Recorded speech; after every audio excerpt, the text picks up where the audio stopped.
Señor presidente, señorías, Venezuela quiere plantear en esta audiencia, ante esta sala de apelaciones de la Corte Penal Internacional, seguida y escuchada en todo el mundo, que este Estado ha llegado a este trámite procesal sin contar con un pronunciamiento efectivo sobre la existencia o no de competencia material, es decir, de si existe o no base razonable para afirmar que en el país se han podido cometer los crímenes internacionales que se alegan por la Fiscalía.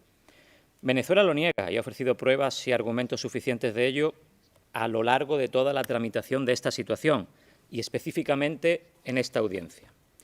En la situación Venezuela 1, la Corte Penal Internacional actúa por primera vez en virtud de una remisión de varios Estados partes. Remisión que desde un primer momento, como ha expresado el señor canciller, se ha demostrado política e interesada. La redacción del artículo 14 del Estatuto de Roma no estableció un control judicial para filtrar remisiones estatales con un interés político. Este artículo simplemente permite la remisión de situaciones por parte de los Estados, pero sin filtro judicial alguno. Probablemente porque los redactores, de buena fe, no previeron que se usara esta institución judicial para acciones geopolíticas. Sin embargo, llama la atención que los redactores del Estatuto sí establecieron férreos controles judiciales sobre la competencia material cuando el fiscal actúa proprio motu. El artículo 15.4 sí impone el filtro de la Sala de Cuestiones Preliminares para determinar si existe efectivamente una base razonable para creer que se han cometido crímenes de su competencia antes de proceder a una investigación. Es decir, los redactores de esta sagrada norma, suscrita y ratificada por Venezuela desde el primer momento y en cuya elaboración tuvo un papel relevante este país, temían más acciones políticas del fiscal que de los Estados, como se deduce de la imposición de controles judiciales a uno, pero no a los otros. Venezuela considera que, permítanme invocarlo así, la inocencia que se tuvo al redactar el Estatuto ha habilitado una fórmula procesal en la que un Estado podría quedar desamparado sin un control judicial sobre la existencia de una base razonable para pensar que se han cometido los atroces crímenes que aquí se persiguen. Una situación de desamparo que lleva a un Estado, hoy le toca a Venezuela, pero mañana podría ser cualquier otro, a sufrir la apertura de una investigación sin que se produzca un pronunciamiento judicial mínimo. Es cierto que se alega en la propia decisión que hoy se recurre, que hoy se apela, que la Corte Penal Internacional no investiga o juzga a Estados, sino a personas.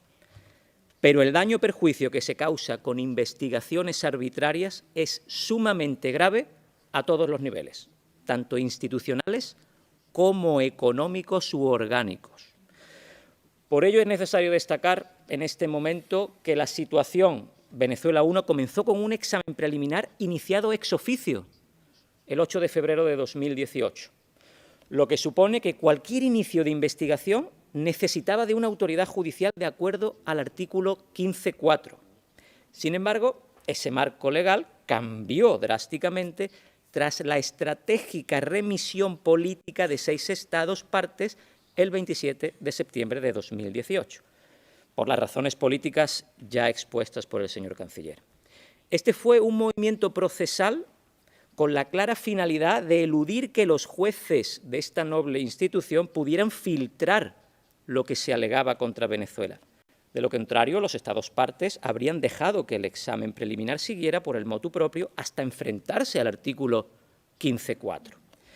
Venezuela aspira a que esta sala de apelaciones afirme que, como principio general del derecho, es indiscutible que ningún órgano judicial en el mundo puede actuar sin acreditar como cuestión previa su propia jurisdicción. Aun cuando las remisiones de Estados pueden avanzar procesalmente sin control judicial sobre la competencia material, este principio general del derecho implica que este órgano judicial debería pronunciarse expresamente sobre su jurisdicción en términos de base razonable. Si la situación de Venezuela I hubiera seguido los cauces del motu proprio, como comenzó antes de la aparición de los 6 referidos estados, el artículo 53 habría implicado que la existencia de una base razonable para creer que se han cometido crímenes competencia de la Corte se hubiera enfrentado al filtro de la justicia establecido en el artículo 15.4 del Estatuto de Roma. Pero, sin embargo, intencionadamente se evitó que esto fuera así. Es cierto que el estándar de prueba establecido en el artículo 15.4 es reducido. Simplemente se requiere acreditar que existen indicios de que los hechos pudieran subsumirse en criminalidad, competencia material de este órgano judicial. Pero lo cierto es que en la situación de Venezuela I ni siquiera se ha aplicado ese mínimo estándar, y ello ha determinado que el país esté hoy aquí ante sus señorías. Ojalá esta sala de apelaciones en el presente asunto pueda, como principio general del derecho, pronunciarse sobre si existe o no una base razonable para creer que se han cometido crímenes de su competencia. Respetuosamente consideramos que ese ejercicio de determinación mínima de los hechos denunciados es un control judicial indispensable para garantizar que un Estado no soporte un largo proceso en el que nunca se ha acreditado judicialmente la existencia de indicios razonables en su contra. La Sala de Cuestiones Preliminares afirmó en su decisión, hoy combatida y recurrida, que habrá momento posterior para plantear la falta de jurisdicción, pero el daño ya se ha producido en forma probablemente irreparable y ha tenido y tiene consecuencias desastrosas para el crédito del país y de todos sus ciudadanos. Insistimos una vez más en que el ejercicio de la jurisdicción, en este caso hacemos referencia a la competencia material, es un presupuesto sustancial para legitimar la actividad procesal de todo órgano judicial en el mundo, como principio transversal en las jurisdicciones nacionales y también en las jurisdicciones internacionales, sin excepción alguna. El Estatuto de Roma, en el artículo 21.1b, dispone que la fuente principal para su interpretación es el propio Estatuto, los elementos de los crímenes y las reglas de procedimiento y prueba. No lo discutimos.